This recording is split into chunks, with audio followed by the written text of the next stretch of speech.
Sweet. Good day. Welcome to this video to everyone who's watching this in the future. My name is Ritabile. I'm a psychologist and I make videos that have to do with mental health primarily, but also where I draw upon my faith, my love for films, and different aspects of popular culture. I am not alone, as always. I have my friends and colleagues here with me. A quick introduction, guys, go ahead. Go ahead, Yvonne. Hi, everyone. I'm Yvonne. I was waiting for you now. But I'm Yvonne. I'm also a psychologist. I'm here to join Rita and Ronelle because I love all things psychology. Okay. Thanks, Yvonne. Hi, everybody. Welcome back. I'm Ronelle. I'm Somi, also psychologist. And once again, we're continuing our topic on counseling. Yes. So the topic that we're continuing from is the experience or the process of becoming a psychologist.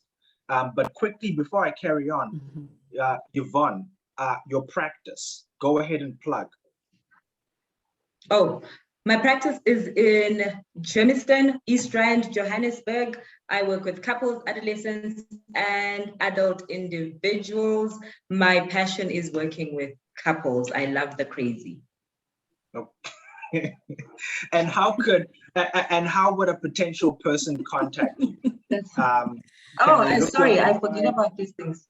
You can look me up on my website. I'm very well advertised on Google as well. But if you need a number, it's 062 076 062 096 7742. 062 096 7742. Okay.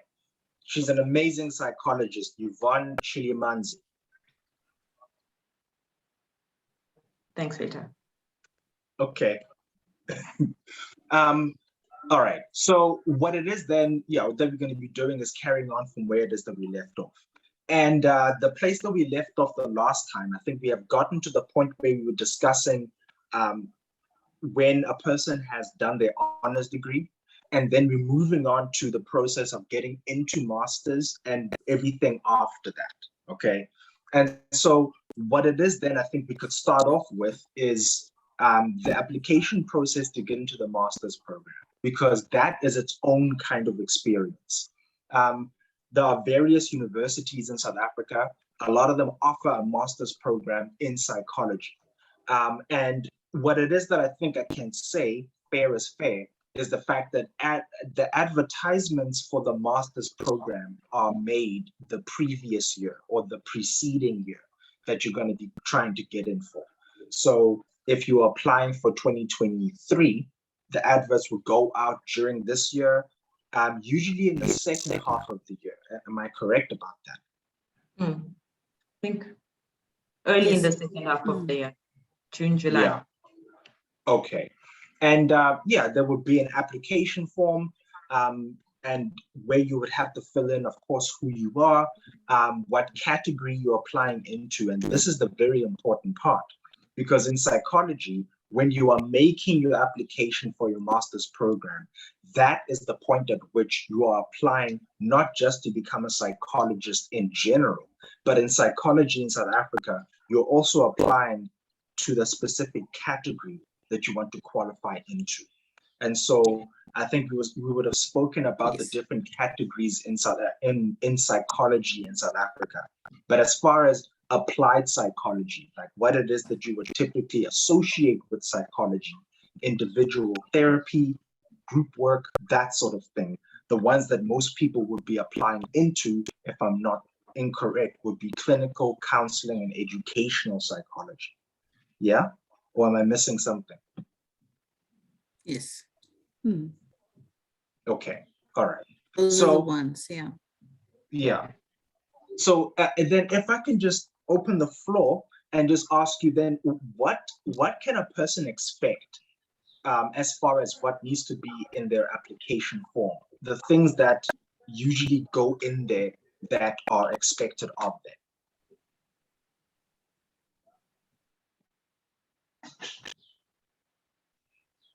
Anyone can speak. Yvonne, maybe you know more about this. Oh, I actually don't remember very well in terms of what goes in the application. So I know definitely, like we said, you have to have done your honors, you have to be in about a 65% average for you to be able to qualify for that. I think there are, besides choosing your, what is it called? Choosing the category that you want to be in, I do think there's a little space to kind of just write about yourself. You have to also put in not a proposal, but like just a research topic for your thesis that you are wanting to look at. So it needs to be decently formed. I don't think it has to be well formed, but decent enough for you to be able to talk about it if you are asked about it. I'm trying to think what else. Those are about the things that I can remember. Ronelle? Yeah, because I remember for my, when I went for the master's interview, there was a couple of interviewers. So there was one interview that was checking with to research, just to see if I've really thought about my topic. Yeah. I understand what research is. I'm good on my research ethics. And then I also had an interviewer looking at the internship. Would I be able to cope? Yeah. What kind of support and coping mechanisms did I have, so that, obviously you're dealing with people's traumas, etc. How do you deal with the secondary traumatization? So that's what they were checking for. And then I also had an interviewer checking why this particular category did I choose, and do I understand this specialization, or did it just sound like something nice and then I chose that? Yeah, so those were the things to think about. Okay. Yeah. And I think from both sides of the, from my experience of both sides of this of this process, and I think that's definitely the case.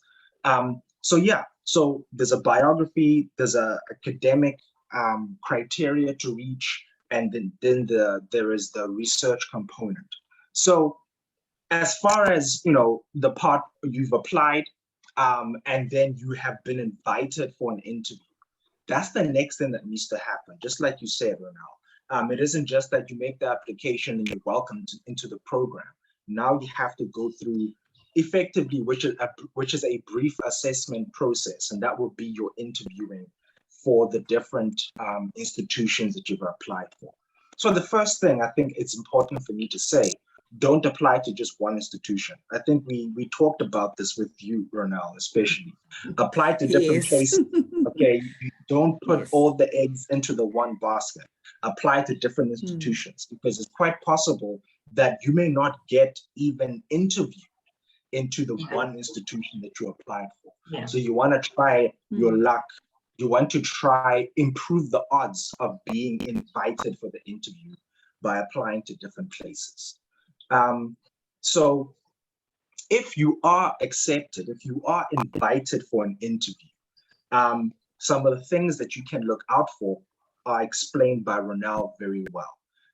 There are different components of the interviewing process, and part of it has to do with individual interviews, definitely with staff members that are going to be focusing on the different aspects of your training. So there'll be a whole research component where you're going to be asked much more specific questions about this research topic. Do you understand it? What sort of research methodology are you going to be using? How are you going to analyze your data? So you do have to come in prepared about that. You can't just say, I want to research, I don't know, whatever it is, without having an understanding of what that means, how you need to do it, how you would analyze it, and so on. So it is, there is a certain amount of depth about that part of it. The internship interview as well. If I can add, and I probably would have said this before, when it comes to applying to become a psychologist, you've spoken about the fact that the person in question is the tool primarily for the work. And so what it is that we're looking to tell is your insight about psychology in South Africa, and your relationship with psychology in general, your level of awareness into yourself as a person, your motivations, some of your blind spots, let's say some of your personal weaknesses, your insecurities, and what kind of effect do you anticipate for now they may have in terms of the kind of psychologist you might become, your areas of interest, because different people have different areas of interest. You know, do you have an interest in working with young people, with children or adolescents? The idea is, when you think about yourself as a psychologist, what ideas do you have thus far? Which is a useful thing, I think, in any career. You know, you aren't just going into it. Ideally, you're going into it with something of a vision for what your developmental path might look like. You're not going to know everything from the beginning. You're not a psychologist. And so the questions and the expectations that are going to be made of you are developmentally appropriate. And so it's about, do you know enough? Do you understand enough at this point? We're not asking to already be thinking like a psychologist or functioning like a psychologist, but you need to be ready enough. You need to be insightful enough. You have to be mature enough in order to be considered as a good quality candidate. Yeah, I don't know. Yvonne, is there something that you can have on the back of that? So kind of what I was thinking about is it might be a good place to actually explain what the different categories are for people to kind of figure out what category they want to go into. Okay, well, go ahead then, get us started. I don't know if I'm comfortable with saying it. So because I think my uncomfortability, as I was just thinking about it, is the scope of practice has generally been scrapped at this point. So, you know, there isn't strictly, you can only practice this way if you're a clinical psychologist, you can only do this if you're counseling. That this has also come out mainly maybe because of private practice practitioners, where there was a lot of scope creep, if you could look at it in that way. So I don't know if I'm kind of, I can talk about how I got into counseling psychology. I think when I initially thought I'd be a psychologist, I only knew clinical psychology, and maybe, well, that's what I thought psychology is. And counseling psychology sounds like it's something that's only in South Africa. Every other place that I've kind of looked at, whether in Africa or overseas, don't really seem to have the category of counseling as well. And my understanding of what counseling or what clinical would have been is kind of working more with pathology, the treatment and the management of the pathologies that kind of come up. The reason why I didn't go into clinical psychology was it felt like it's just helping someone manage a disease that they're going to live with for the rest of their life, and you don't really get that sense of just helping the everyday ordinary person. And I think that's what I liked about counseling psychology, that they're then looking at everyday general people kind of dealing with issues around adjustment, divorce, you know, kids having difficulties at school, moving from one area to another, those kinds of shifts in life, and you can help people kind of adjust into how that life change or that life transition kind of has to happen in a more healthy way. And that's what I liked about it, the prospect of seeing progress, whereas I felt clinical kind of, to me, sounded a bit like you don't really get that fulfillment of seeing someone progress and do very well, if I can put it that way. And then educational, for me, kids were just out generally.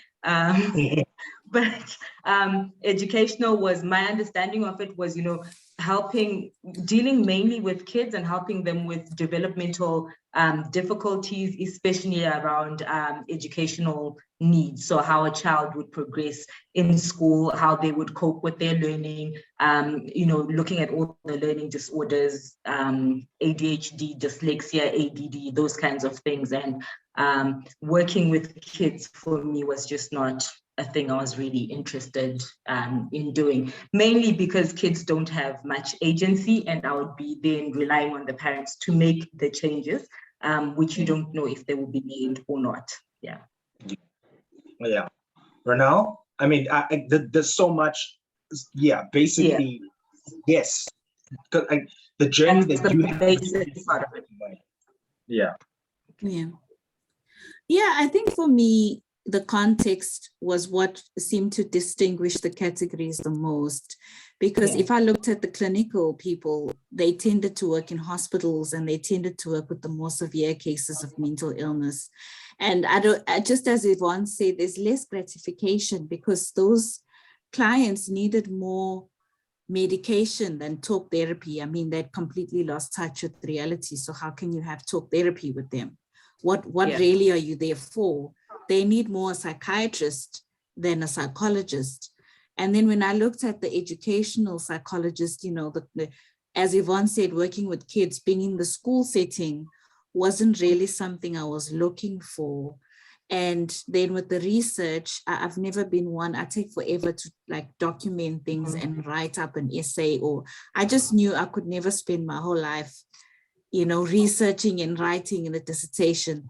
That was actually one of the delays we spoke about earlier, is, you know, so many of the psychology master students were delayed because we are expected to be writers and most of us are not. You know, and so it creates this huge delay, because I used to always tell my family, I'm writing a book, because you expected a dissertation is like 120 pages. So that's a book. So I used to tell them, they're like, what's holding you up? Why are you taking forever? I'm like, guys, understand, I'm a writer, I'm writing a book. Leave me alone. These things take time. You know. So the master's dissertation, so I just knew research was not for me. The master's dissertation was just a nightmare for me. Writing was not my friend. And then what was the other category besides research? What's the fifth? Industrial. You know, working in the workplace, more that human resource. I wasn't really interested in that. I was interested in the community. I was interested in people, normal people, as Yvonne said, you know, working with young people, working with adults who are just going through life and how to adjust and how to cope. You know, for me, I felt like that was the biggest impact that I would have. So yeah, that's the biggest difference, is when I look at context, that's where I find quite a lot. I don't know how do they gap into neuropsychology. Those are the new up and coming categories. Who has more information on that? I don't think I can talk too much on those categories. From the very limited research I did, very limited, I wasn't really interested. I just kind of thought, oh, I wonder how this happens. It looked like it's literally the same process. That's what to me, that's what it looked like. I didn't talk to anyone. I just looked at kind of university websites where instead of having just those three categories, the educational, the counseling, and the clinical, you could tick that you're applying for forensic or neuropsychology. I don't know what the difference is in terms of, do you have separate classes? Do you have separate focus? I don't really know how that would work as well. Yeah. Okay. I mean, I think as far as that, can I put it, as far as adding those categories into the normal curriculum of existing universities would be the simplest way to train, you know. So, you know, a university, you have clinical, counseling, educational, industrial, organizational, you just add it to that, then you get to pick. So I think, so it seems as if, at least at this point, those categories don't sound like they are available in all institutions, but I think in some, with the idea that it would be more as it goes. Probably, yeah. It's still a very young field from what I'm seeing. Okay. But a very influential one. I must say that neuroscience has been so influential. I mean, a lot of the topics like trauma is influenced so heavily by neuroscience. And it's such interesting stuff that they're coming up with. There's a book, I've forgotten who the author is, but he talks a lot about the dorsal vagal nerve or something along those lines in relation to trauma, and basically just talking about the parasympathetic and the sympathetic nervous system, those kind of things in relation to trauma, what happens to the body, what happens to the brain. And I think you would have noticed there's this book that is very popular in pop culture called The Body Keeps Score. Yes, I've heard about that. I'm sure you've heard of it. And that's another Yeah. one that's heavily influenced by neuroscience, but has somehow seeped into, normal, normal population. Just normal people have been reading that book. So it's been quite an interesting development in psychology. Yeah. I mean, like that itself, I think, is a very important conversation to have. Probably if I had to condense and simplify it, it's the idea that as far as people's experiences of mental health, it's more than what's going on between your ears. We're not just talking about what's happening in your emotions, but mental illnesses are multi-system diseases. It's not going to just affect emotions. It's going to have an impact on your body. It has physical health implications. And so if you're going to be able to understand a mental illness, and in terms of your approach to treatment, you have to really consider multiple systems in a person's life in terms of where you direct your treatment, So I think that's an important area of insight and growth that I think people are having. It's not fast enough, but it's happening. And off the back of that, Rita, is also the concept of how mental illness often presents in the body for most people. And that's why we get so many referrals from doctors, because we know in the mental health field and even in the medical field, everybody's highly aware that people are not socialized for expressing mental health symptoms like I feel anxious and this and that. But people will often say, I get a lot of headaches, I can't sleep, and they'll think they are physically ill. And the doctor will immediately pick up and say, no, I think this is not a physical condition. And they'll refer you on. So, even things like that, interesting. we very much aware of.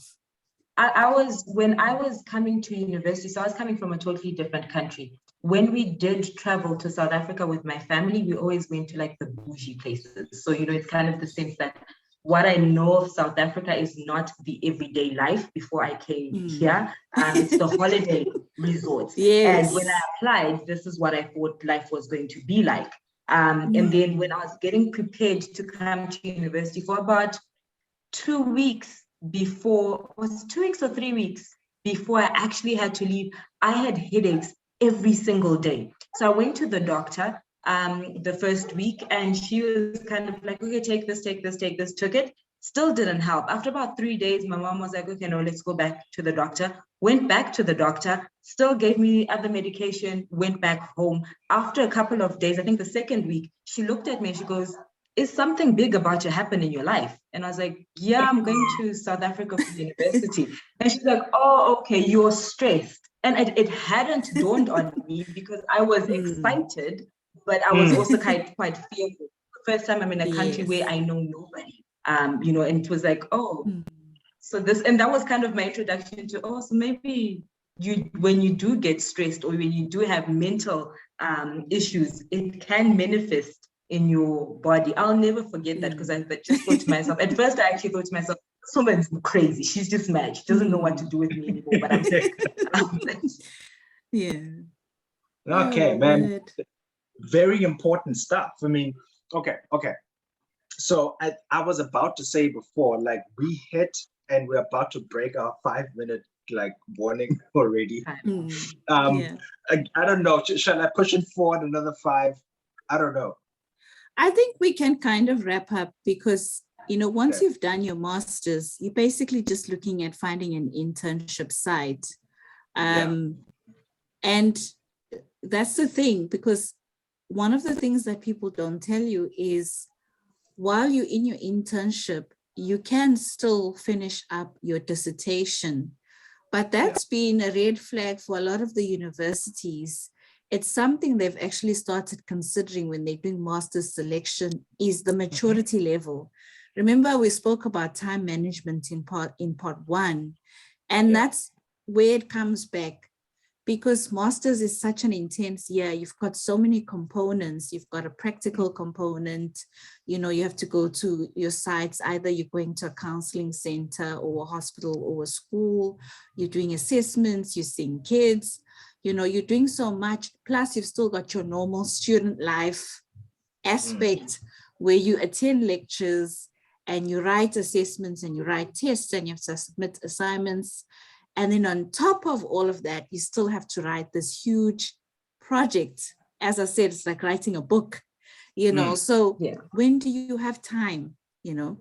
And a lot of students will prioritize the practical component and the academic component, and the research component will fall apart.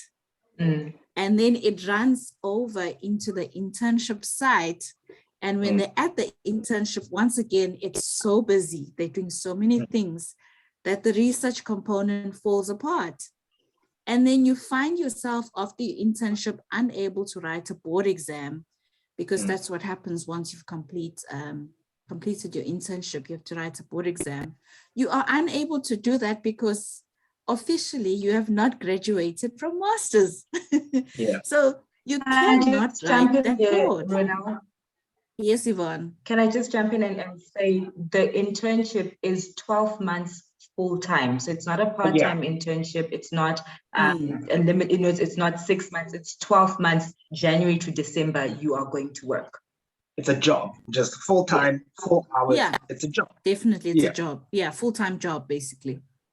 So it's quite intense, you know.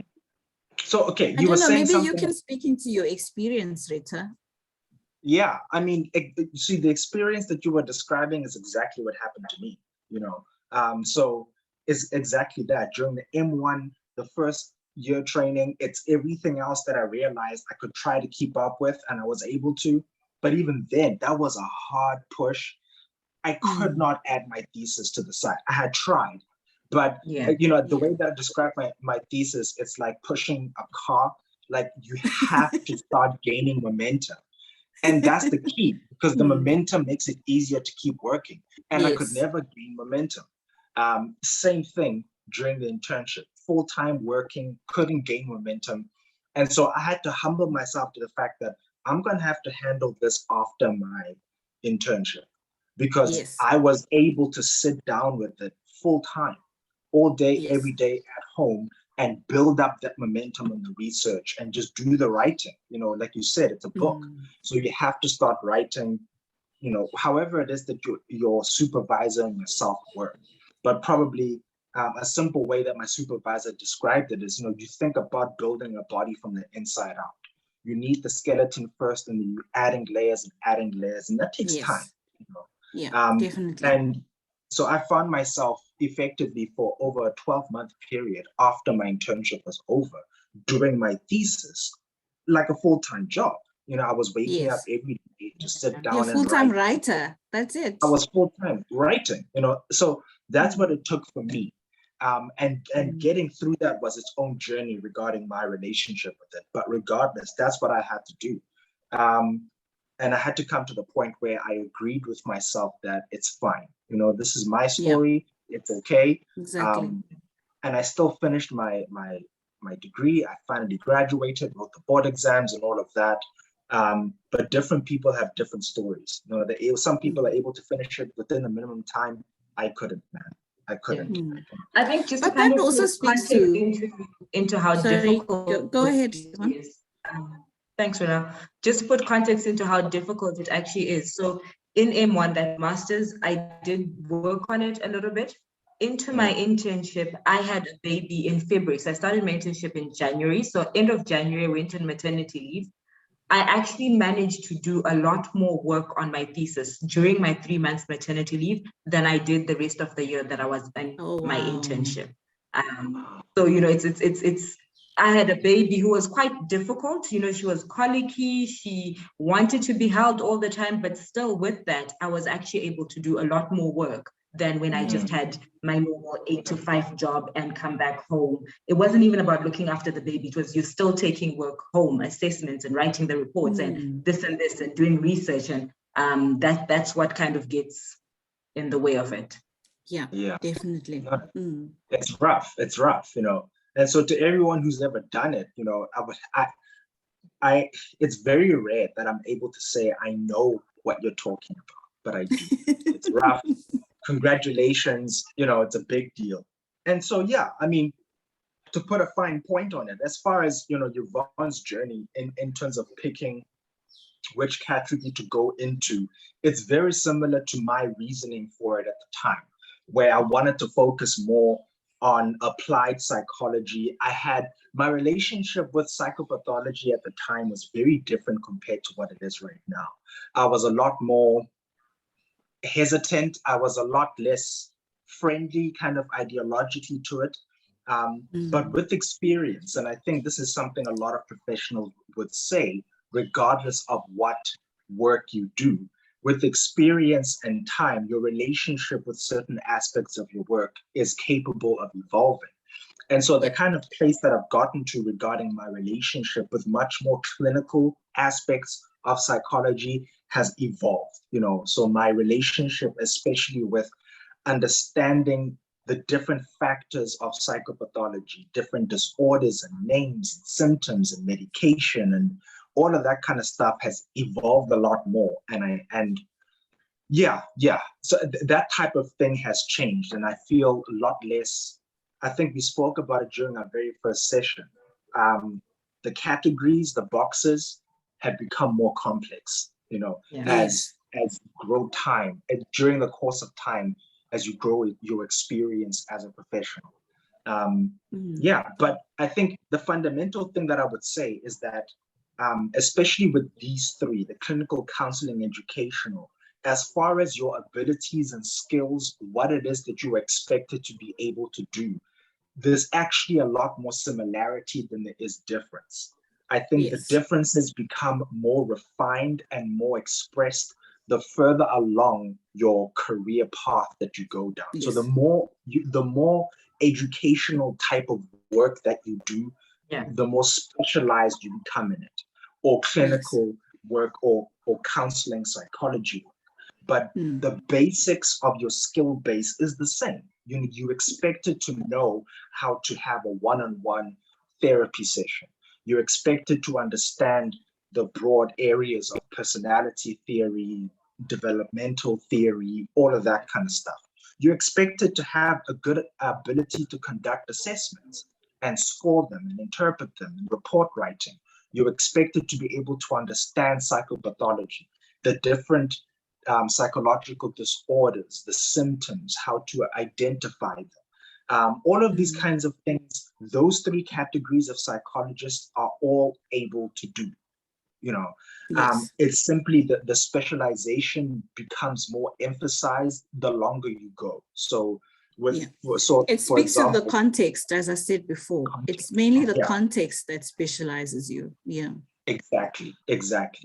But I think it's whatever kind of political issues might exist between clinical and counseling psychologists, especially, our skills base is fundamentally the same. And so a lot of the time when clients are looking for a psychologist, I think many people are hung up on the name of clinical psychologist because of the kind of the link or the kind of, I don't know how to describe it. There's like a lot of status that comes with clinical psychology. It's like saying, oh, I'm a medical doctor. It's like status, It's very much connected to the kind of status that doctors have, primarily because when you are training and the experience that you are gaining and the places that you work in as a clinical psychologist are going to be medical facilities. And so that kind of status transfer happens to clinical psychologists, which counseling psychologists in particular, I think, have why? We have a problem with that because we can do the same thing. We can actually do the same thing. We just the age-old argument. That's it, right? But so, I think also to make a special note, Rita, about clinical psychology, that for them, there's an added internship called community service that they have to do that all the other categories do not have to do. And so there is that special aspect as well about their category. And I think that's also linked with the medical association that they are involved in. So my understanding is the same thing that doctors would have to do. You know, you have Yes, your because doctors internship also have to do community. Yeah. and community service. So that's where, correct me if I am wrong, where you are a full-time paid employee of the state and you are deployed to serve in a particular area, but it's a job. Yeah. Yes, it is essentially a job. Yeah. Okay. All right. Definitely. 12 months as So well. Sorry, Yvonne? I said it's also 12 months. So it's a full 12-month period of community service that you have to serve as well. Exactly. Yeah. So other than that, you know, that would be our description of the different categories. So it's important when you are thinking about applying to have that in mind, to be asking yourself, what category do I want to be in? And what is my understanding of the kind of work that a person in that category might have? But I think it's important, to the extent that you are able to understand this, it's important for you to understand that your ideas about whichever category that you select or don't select are likely to evolve and grow and change the longer you do this work. And so for me, for example, if I can be honest with you, with hindsight, I would have picked, for example, clinical psychology as my specialization, as my category, not because I am interested in being a clinical psychologist, but because I recognize that I can do the same work. The advantage that I would gain is my association with the medical industry, and the fact that because clinical psychologists do their internships and their community service in state-run hospitals, from a pay perspective, you're already barred against doctors. And so you start off financially in a different place. That would be honestly my only reason. There's nothing about clinical the financial psychology security. itself. Yeah. That's it. It's the financial difference, you know. I think also, you know, just in terms of the choosing a category, I do think personality does go a long way. For myself, for example, I don't think I would be able to be a good, like if we stick to what a clinical psychologist is supposed to be, I don't think I would be able to embody that very well at all. You know, that kind of sense of, it's really quite clinical, and not because they're cold-hearted people, but because you have a limited amount of time in which you deal with this person and help them adjust to what they're going through. And so, you know, you have to be quite methodical with the way things go. And with counseling, we have a little bit more leeway. Yeah, you know, we do. I can have my plan of what we're going to do today, and you're going to come in and life has done a 180 and I have to adjust to that. And, you know, it's like you're living life real time with this person. You do work with the pathology and helping them cope with the traits of whatever personality or pathology that they might have, helping them cope with that. But it's really mostly functioning people who can adjust and adapt very quickly. Whereas in a clinical setting, it's not like that. And then kind of educational, you have to have a love for kids, you know, like be willing to be that patient to understand a child. If they're doing things a lot slower than you think a child should be doing, to kind of come down to the child's level. And, you know, that's not something that I'm able to do. I'll probably stand and be like, just do it. Like, just what's the problem? Just do it.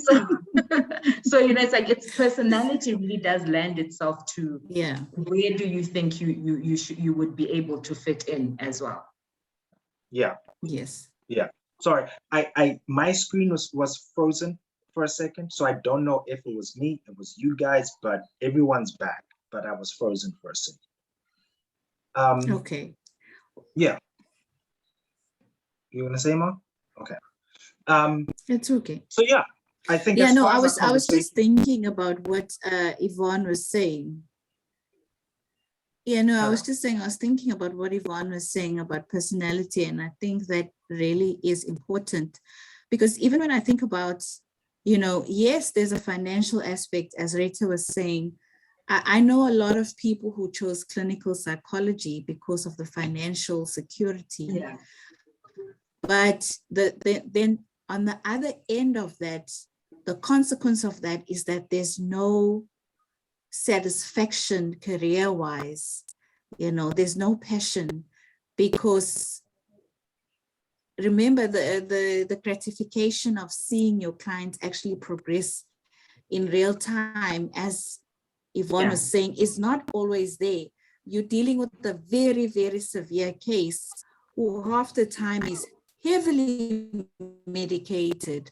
So you really question yourself and your sense of purpose in terms of feeling like, am I really making a difference? So yes, financially you'll be secure, but vocationally you'll be very unstable. Yeah. And look, again, so I think that's it from my side. Yeah, with everything that we're saying, I think it's very important for us to say disclaimers all around, right? We're talking about our opinions, our points of view, anecdotes that we have. There are brilliant clinical psychologists out there who should be doing what they are doing because it's a gift, it's a calling, and they're highly skilled at it. Just like with counseling and educational psychologists. And different people have different experiences of their work. But yeah, I mean, it is a developmental thing. What it is that I wish, for example, and I think maybe we can finish off on this note.